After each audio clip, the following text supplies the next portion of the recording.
नमस्कार।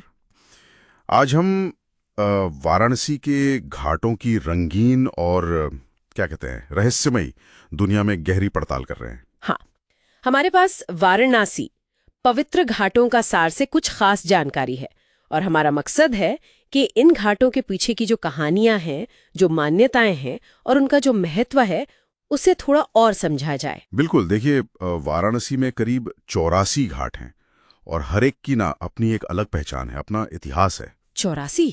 हाँ, तो आज हम कोशिश करेंगे कि कुछ सबसे अहम और दिलचस्प घाटों पर ध्यान दें, समझने की कोशिश करें कि ये शहर के लिए इतने जरूरी क्यों हैं। ठीक है, तो फिर शुरू कहाँ से करें? शायद दशाश्वमेध घाट से? सुना ये बहुत प्रसिद्ध है। हाँ, बिल्कुल सही। दशाश्वमेध घाट सबसे जीवंत घाटों में से एक है और शायद सबसे प्रसिद्ध भी। कहते हैं ये सबसे पुराने घाटों में से एक है। हाँ, इसके नाम के पीछे कोई कहानी है ना? जी, पौराणिक कथा है कि भगवान ब्रह्मा ने शिवजी के स्वागत में यहीं पर 10 अश्वमेध यज्ञ किए थे।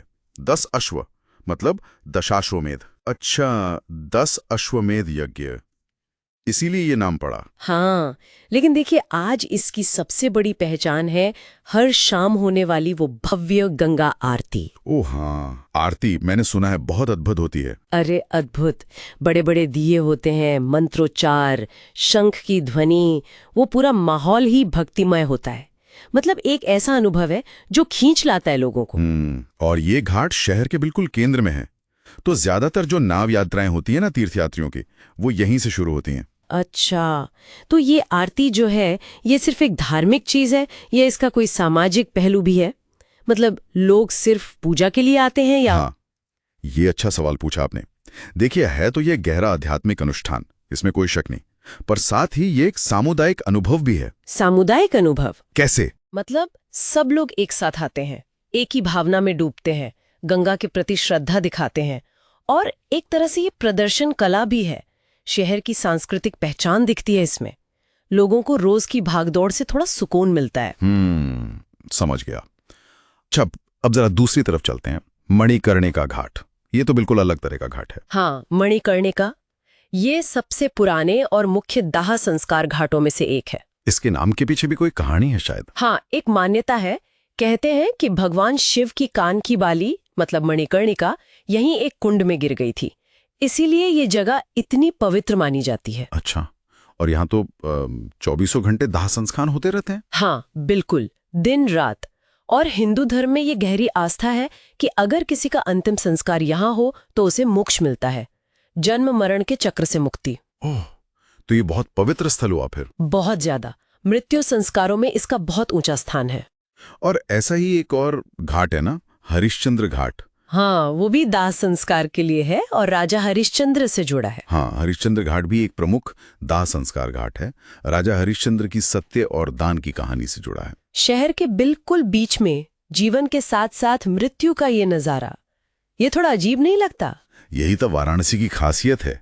देखिए, मणिकर्णिका और हरिश्चंद्र घाट सिर्फ चिता जलाने की जगह नहीं है, ये जीवन के अंतिम सत्य यानी मृत्यु को सबके सामने स्वीकार करने का एक तरीका है और उसे आध्यात्मिकता से जोड़ते हैं।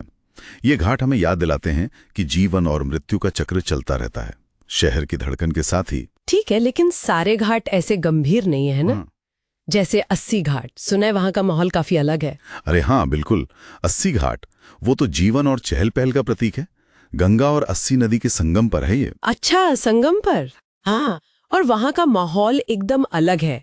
सुबह सुबह योग की कक्षाएं लगती हैं, लोग सूर्योदय देखने आते हैं, छात्र, कलाकार, स्थानीय लोग सब मिलते जुलते हैं। और कोई कहानी भी जुड़ी है इससे? हाँ, देवी दुर्गा की एक कथा भी इससे जुड़ी है।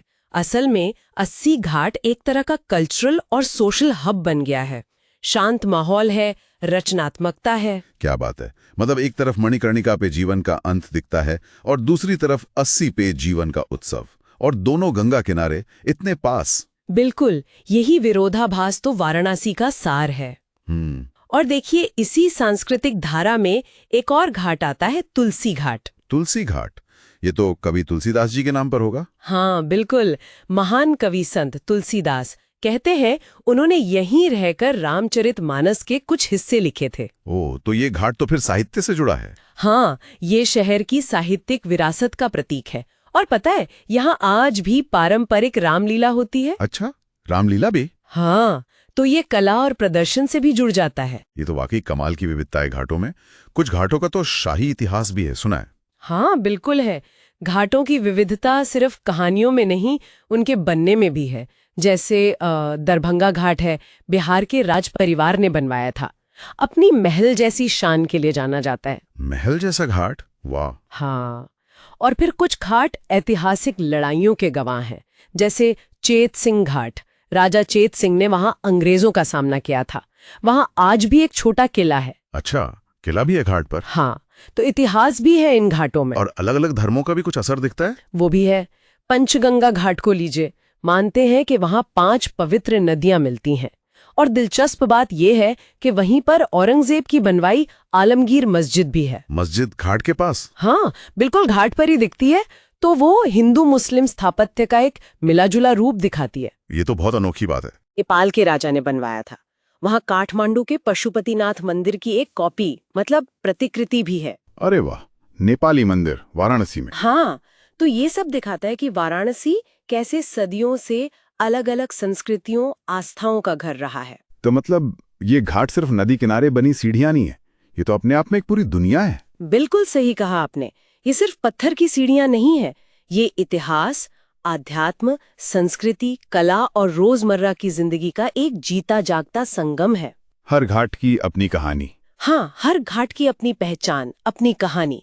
कहीं पूजा और आरती की चमक है, तो कहीं मोक्ष की गहरी शांति, कहीं साहित्य रचा जा रहा है, संगीत गूंज रहा है, कहीं किसी विद्रोह की कहानी है, तो कहीं शाही शान की झलक। सब कुछ है यहाँ। तो संक्षेप में अगर कहें तो वाराणसी के ये घाट इस प्राचीन शहर की धड़कन है, उसकी आत्मा का आईना है। हाँ, बिल्कुल। ये वो जगह है जहाँ जीवन और मृत्यु, इतिहास और वर्तमान, आस्था और संस्कृति सब एक साथ बहते हुए दिखते हैं। और जाते जाते एक सवाल मन में आता है। क्या? कि ये घाट जो सदियों से इतने अनुभवों, इतनी आस्थाओं, इतने बदलावों के गवाह रहे हैं, आज के इस तेज दौड़ते समय में ये हमें क्या सिखा सकते हैं? सोचने वाली बात है। क्या ये सिर्फ अतीत के स्मारक हैं, या फिर ये जीवन को पूरी तरह से देखने का वो नजरिया है जिसे हमें आज भी अपनाने की जरूरत है?